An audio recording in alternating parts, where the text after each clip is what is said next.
अस्सलामुअलैकुम। आज की इस वीडियो में हम बात करेंगे 11वीं क्लास के इंग्लिश के गेस्ट पेपर के मुतल्लक। इस वीडियो में आप लोगों के साथ 1 डे प्लान शेयर किया जाएगा। वो बच्चे जिनकी अभी तक भी इंग्लिश में उतनी अच्छी तैयारी नहीं है लेकिन वो अंग्रेज़ी में अच्छे नंबर हासिल करना चाहते हैं, तो ये तमाम चीज़ें मैं आप लोगों के साथ आज शेयर करूँगा। वीडियो को बड़े ध्यान से सुनना है, हैंड फ्री लगा लें, कोई भी ऐसा मिस नहीं करना। और बिलखसूस जिनकी सप्ली है वो पास करना चाहते हैं उनके लिए बड़ी मुफीद मालूमात मौजूद है।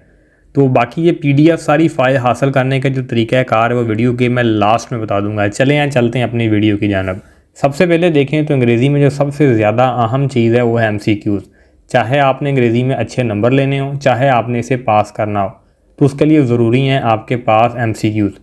अब जो MCQs आने आपके लेसन्स में से यानी सबकों में से, वो तो आप इजीली टारगेट हर बच्चा कर सकता है। अब कुछ MCQs आपकी स्क्रीन के ऊपर डिस्प्ले हो रहे हैं, आप इनको पहले इनके स्क्रीनशॉट लें।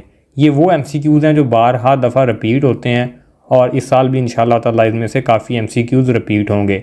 बाकी वो बच्चे जो ये सवाल पूछते हैं कि सर हम पास्ट पेपर से क्या MCQs कर लें तो उसमें से पेपर आएगा, ज़रूर पास्ट पेपर से भी बच्चे MCQs करें तो उससे काफ़ी ज़्यादा MCQs रिपीट हो जाते हैं।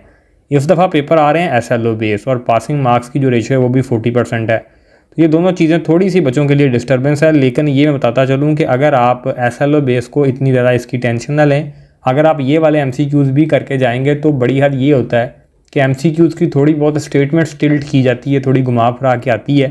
इट डज़ नॉट मीन कि वो आप लोगों को कोई नई चीज़ें आउट ऑफ द सिलेबस दे दी जाएगी, आएंगी यही चीज़ें, बस आपने ज़रा इनको समझ के याद करेंगे तो वो बच्चे ज़्यादा अच्छे नंबर ले जाते हैं। बाकी एज इट इज़ ये स्टेटमेंट्स वाले भी MCQs आपको देखने को मिलेंगे।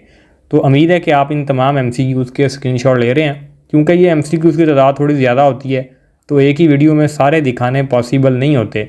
बाकी साथ में पास्ट पेपर्स की MCQs आप लाजमी करें। इससे जो मैंने प्रीवियस वीडियो आप लोगों के लिए अपलोड की थी अंग्रेज़ी की, उसमें अगर आप जाके चेकआउट करें तो आपको काफ़ी ज़्यादा MCQs मैंने पास्ट पेपर्स के दिखाए थे। और पास्ट पेपर्स के लिए भी अगर आप कोई देखना चाहें, आप पूछेंगे सर पास्ट पेपर्स के लिए कौन से ऐसे मॉडल पेपर हैं जिनको हम कर सकते हैं, तो पास्ट पेपर जिसमें ओरिजिनल हों, जैसे हनिंग वालों के या A+ की सीरीज़ आती हैं, उनमें जो पास्ट पेपर्स होते हैं वो ओरिजिनल होते हैं, तो वहाँ से आप MCQs भी देख सकते हैं। वो भी मैं अभी आपको फ़ाइल दिखा देता हूँ, उसकी भी वो भी मेरे पास मौजूद है। पहले आप ये जो MCQs हैं ये नोट डाउन कर लें। अब इनकी तादाद इतनी ज़्यादा नहीं है, तकरीबन 188 MCQs हैं टोटल ये। बाकी जो पास्ट पेपर्स की फ़ाइल है वो भी कुछ मैं आपकी स्क्रीन के ऊपर दिखाता हूँ, ये कुछ इस तरीके की है। और इन MCQs में से अगर आपने रिपीट करने हो ये सबकों के, तो जस्ट इनके आगे टाइम्स लिखा होता है, तो आप वही रिपीट करें तो आपका मसला हल हो जाएगा। तो ये तो है MCQs के लिए। अब हम बात करते हैं इसके शॉर्ट क्वेश्चंस के मुतल्लिक़ और बाकी चीज़ों के मुतल्लिक़।